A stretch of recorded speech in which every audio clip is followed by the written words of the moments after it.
There are ominous omens written in signs. This season, it's an amazing format because I think, you know, you can have that second album worry that, you know, it was such a hit the first time round. Will we get the same response? But I think because we have such completely different contestants this year, it's a completely different show and it's brilliant.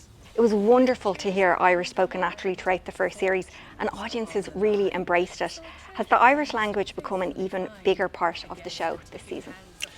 The response to the first season in the Cúpla Focal was, I found really moving actually, and really, really beautiful and very liberating, I think. And so we do have a challenge that involves the Irish language. But what is really beautiful is that a lot of the contestants, unprovoked or unprompted, have been using the Cúpla Focal all the way through the series as well, which is exactly how it should be. So it was really, really lovely. I think that last year liberated them, that they were able to do that this year. Your wardrobe became almost as much of a talking point as the game itself. Oh, stop. You've always championed Irish designers, sustainability and inclusive fashion.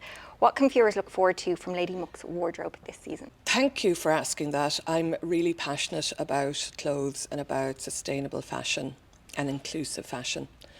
And we have a whole array of the designers that we worked with before in the first season, and a whole new cast of extraordinarily talented, young, interesting designers who I'm so proud to be able to wear some of their creations. It's bigger and bolder than ever.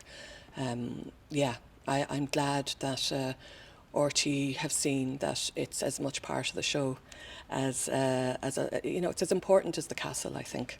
And the show is such a showcase.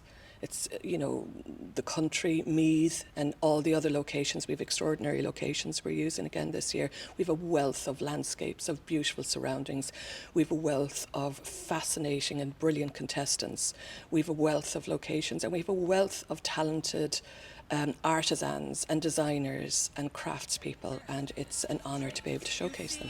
Within us all, a traitor waits.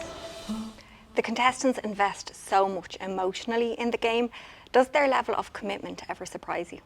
At the time, no. How can I say this?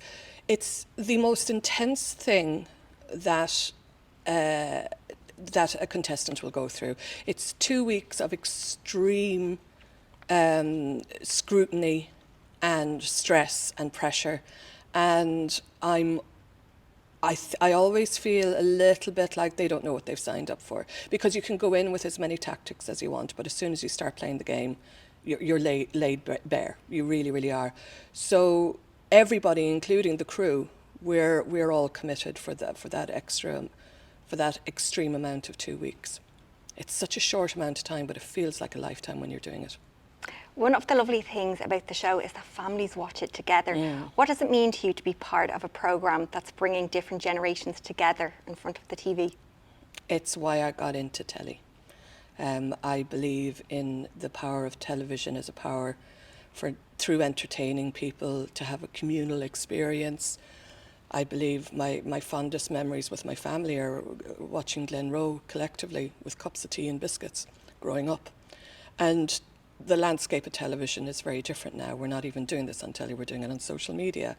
And I think that it's a beautiful thing to be reminded what the OG was, which was sitting around as a family, staring at a box in the corner. And I love that. I love it so much. It's one of the things, if I can be so arrogant as to be proud of, yeah, I'm proud of being part of a programme that has sort of brought that back.